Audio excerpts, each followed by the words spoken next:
All right, let's start off this with Theorem 2.13 in our text. This is also known in the probability world colloquially as the theorem of total probability.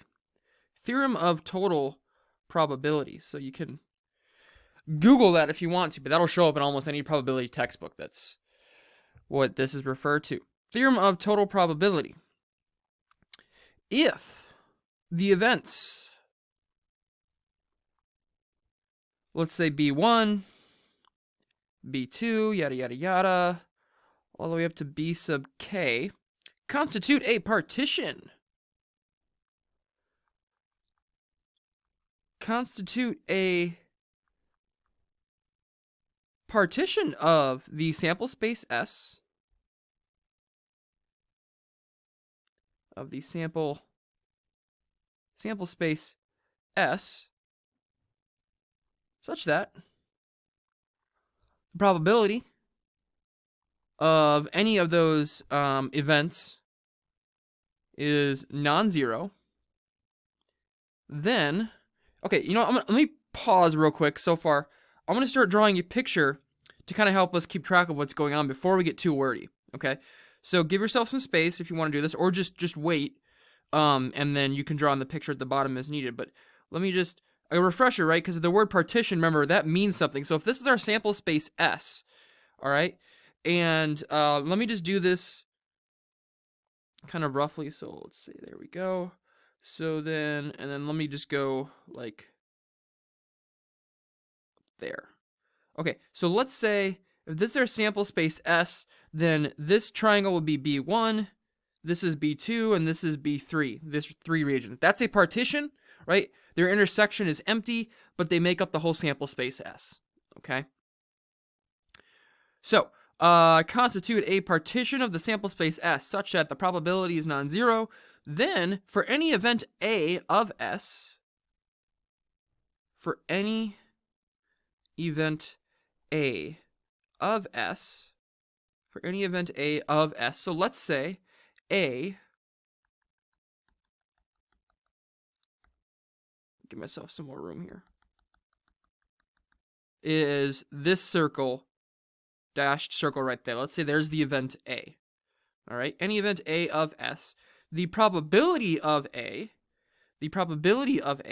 how can one compute the probability of A here? Well, let's take a look at these regions that you have. A can be broken up into essentially 3 different regions. This area would be A intersect B1. That's going to get you basically all of this area, right? A intersect B1. That would get you all of that. This area would be A intersect B2. That's going to give you all of that area, right? And then this area would be, I'm not going to be able to really fit it right in here. A intersect B3 would be this area right here. Right? So how can you compute the probability of A? You can just add up the probability of A intersecting each of the B sub i's. In this case, we have 3 of them in our partition, but however many you have that make up your partition, you just add those all together. And so we have summation notation for that. This is the sum as I goes from 1 to k. In our little box, k would be 3. But in general, from 1 to k, right? You can extend this to any partition that you have, right? So the probability of A is just the sum of the probability of A intersect all of the events that make the partition. Well, what we know from the previous videos is that the probability of the intersection A intersect BI, it can be done using the multiplication rule. That'd be the probability B sub I times the conditional probability A given B sub I. And so we could do that for each of the partition events B. And then again, we just add those all together. So the sum as I goes from 1 to k. That is the theorem of total probability. And I think this picture really helps illustrate that. All right, the theorem of total probability. And so oftentimes what happens is, try to get that in a box there, we want to compute the probability of A. And what we do is we use what's called the theorem of total probability, and you essentially condition A on, say, well, what's the probability that I get A happening if, given that this has happened? And you condition on all of your events that partition your set. All right, time for an example where we can use this. Let's say we have M1, M2, and M3 are machines that make 30%, 45%, and 25%, respectively, of the products. Respectively just means that these lists go in order, so M1 makes 30%, M2 makes 45%, and machine 3 makes 25%.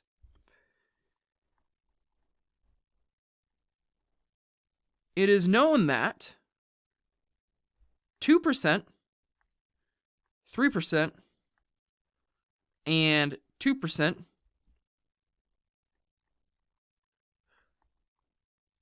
respectively of the products made by each machine are defective. Of the products made by each machine are defective. So the question, what is the probability that a randomly selected product is defective? What is the probability that a randomly selected product is defective? All right. Here we go.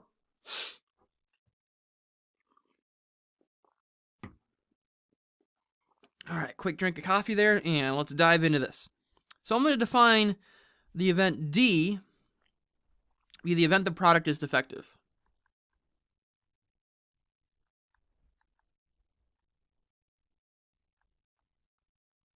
And I'm going to say M sub I is the event the product is made by machine I.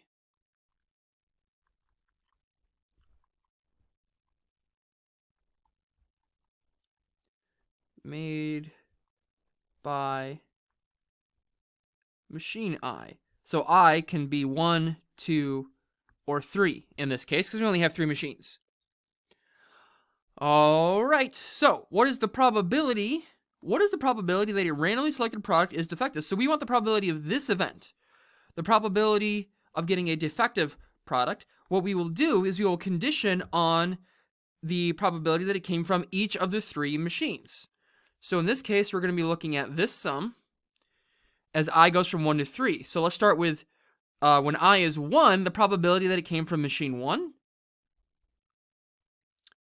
Probability that it came from machine 1 times the probability that it's defective given it came from machine 1.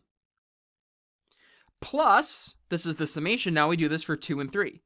Probability it came from machine 2 times the probability it was defective given it came from machine 2, plus the probability that it came from machine 3 times the probability that it was defective given it came from machine 3. Okay? This is essentially just really considering disjoint cases and adding up those probabilities, right? It either came from machine 1, 2, or 3. It can't come from both machines 1 and 2. It's just either 1, 2, or 3. So you say, well, what's the probability it's defective then if it comes from machine 1, right? So let's see here. What is the probability it came from machine 1? Well, we're given those in the question at the start. M1 makes 30% of the products, so that's going to be 0.3. Now, what's the probability that it's defective?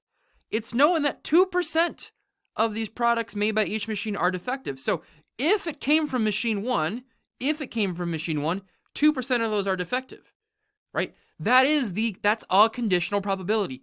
If it came from machine 1, so given it came from machine 1, 2% of those are defective. So that's times 0.02. That is literally the conditional probability that we need right there. And now we just rinse and repeat. 45% of them came from machine 2. Of those, 3% of them are defective. 25% came from machine 3. Of those, 2% of those are defective.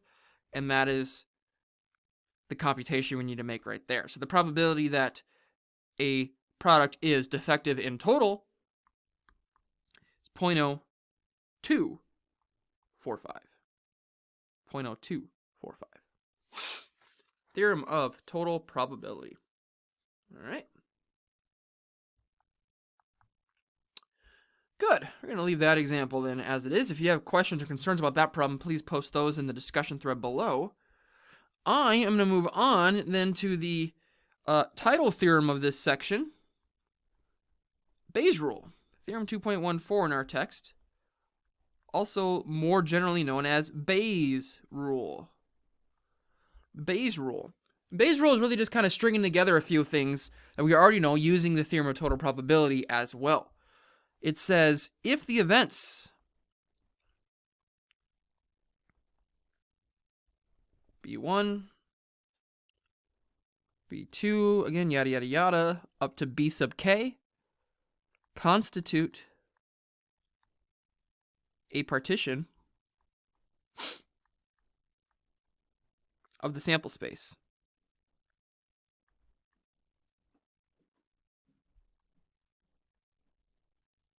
Then, Bayes' rule is used to compute a conditional probability of one of those events given something else has occurred. And here's how we'll step through the sequence of theorems to get to Bayes' rule. So what's the definition of conditional probability? That is the probability of the intersection of that event divided by the probability of the given. This is just the literal definition of conditional probability. Now, here's what we're going to do. The denominator, P of A, we're actually going to expand that using the theorem of total probability and write P of A as the sum of all these conditional probabilities times the probability of those partition events. So we're going to just basically copy and paste theorem of total probability for P of A down here in the denominator. So the denominator, P of A, is the sum, I equals 1 to k, the probability, B sub I, times the probability of A given B sub I. And the numerator, we're also going to go one step further. We're going to use the multiplication rule in the numerator. Computing the probability of that intersection, we can compute the probability using the multiplication rule. That is the probability of B sub R times the probability of A given B sub R. And that is Bayes' rule. There are two things I want to say about Bayes' rule here. Okay? One of them is to point out actually the usefulness of this in terms of what it's doing.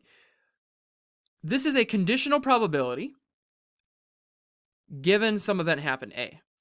And how we are computing that conditional probability, we're actually computing this conditional probability based on knowing the reverse conditional probabilities, right? This is no longer, we're computing a probability given A by using the reverse conditional A given something else, which is very useful. And so that is kind of an intuition as far as when you get a question and you sort of are thinking about, how do you answer it? Questions that are begging for Bayes' rule to be used are problems that ask for a conditional probability, but you're given the reverse conditionals in the problem. You know the opposite direction, and then you can use Bayes' rule to do that. B given A versus A given B here, right?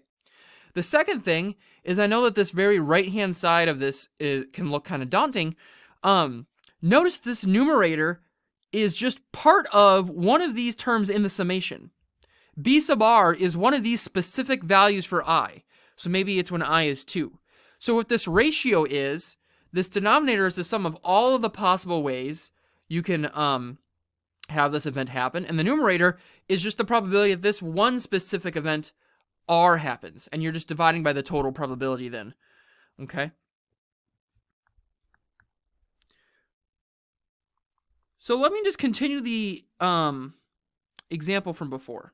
Continued from last example. Continue from the last example about our defective products made by machines 1, 2, and 3. If a product was randomly chosen,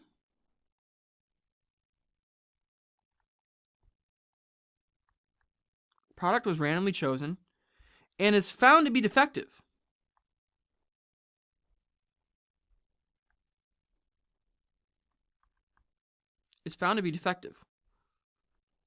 what is the probability it came from machine 3?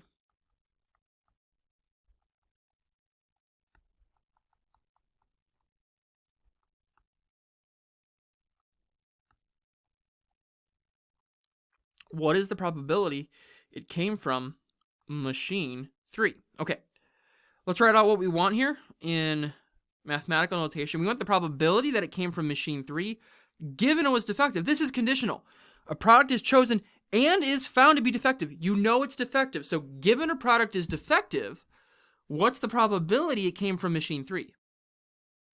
All right. This is going to be done using Bayes' rule because we know the reverse conditional probabilities, right?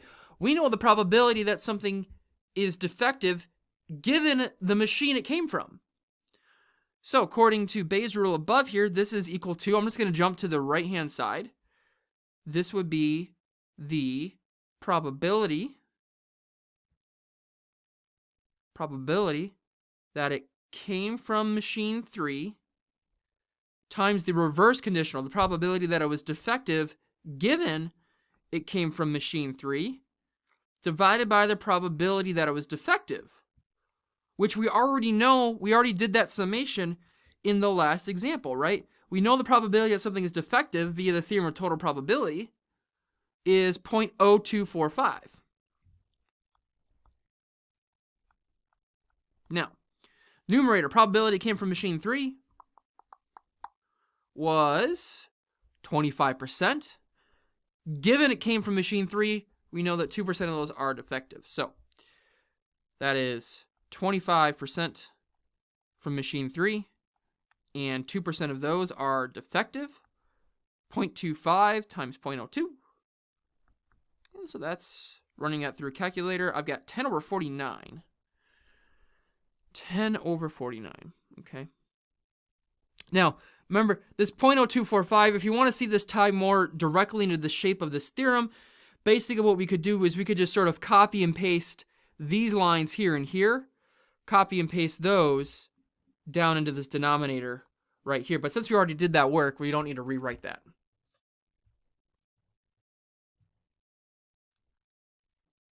All right. Let's do one last problem in this video. So let's do one fresh example using Bayes' rule so we can see how we can work this whole thing from start to finish, all right?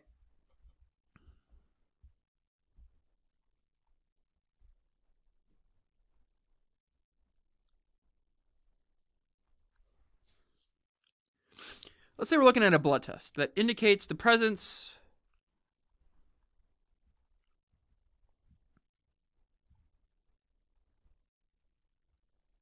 of a particular disease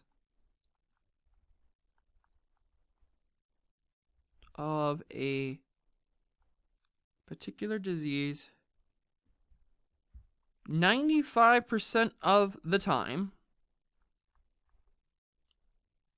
95% of the time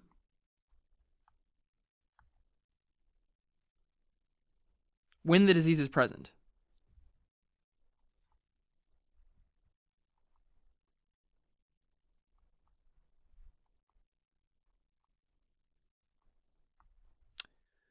Now, it indicates the presence of the disease, presence of the disease, indicates the presence of the disease 0.5% of the time. That's not 5%, that's 0.5%. That's half a percentage. 0.5% of the time when it is not present. When it is not present. I believe you could also call this a false positive rate. Right? The disease is not there, but it indicates that it is. It's a false positive. You want that percentage to be very low, for sure, right? If 1% of the population has the disease,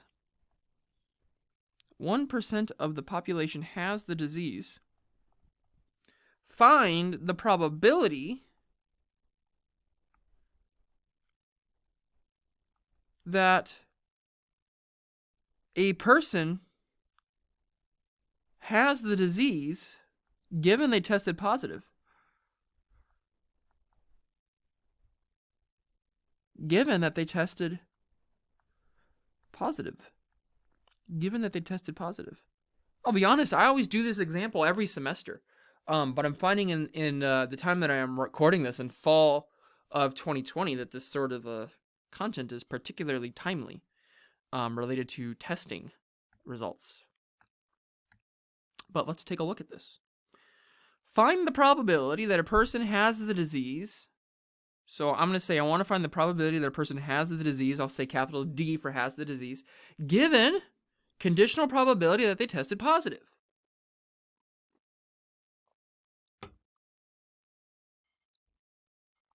Given that they tested positive. All right. What do we know here? We know the reverse conditional probabilities, right? Look at the information you're given. You know that it is 95% correct when the disease is present. So that this 95% is conditional on knowing that they have the disease, right? And we also know the presence of the test indicating the disease, again, when it is not present, conditional on it not being there, okay? So let's work through this using Bayes' rule here. Using Bayes' rule here. This should be the probability. Well, here, let's just step through this. Probability of a disease given positive. We know that that's the probability of the intersection. Probability someone has the disease and they tested positive for it, divided by the probability that they tested positive. All right. Now, we can compute the intersection by looking at the probability that someone has the disease using the multiplication rule times the probability they tested positive given they have the disease. Given they have the disease. Given they have the disease. And then the denominator here, probability they tested positive, we can compute that as well using the theorem of total probability. This would be the probability that a person has the disease times the probability they test positive given they have the disease, plus the probability that they don't have the disease times the probability they test positive given they don't have the disease, D prime for not having the disease. So what are these numbers? Probability someone has the disease, 1% of the population has the disease. 0.01. Probability they test positive given they have the disease. The test indicates the presence of the disease 95% of the time when they have it. 0.95. That's also the first part of our denominator. 0.01 times 0.95. Now, what's the probability that someone does not have the disease? Well, if 1% of the population has the disease, 99% of them don't. Given that the disease is not present, the presence of the disease is tested at 0.5%. So that's as a decimal 0.005, right? There we go. And let's run some numbers here. In the numerator, that's 0.0095. The denominator, run that through a calculator. Check my work here. I've got 0.01445. And I run that through and I've got about 65.74%, or 0.6574. All right, I'm going to go ahead and leave it there for now. Post your comments, questions, and concerns in the discussion thread below, and we'll see you in the next video.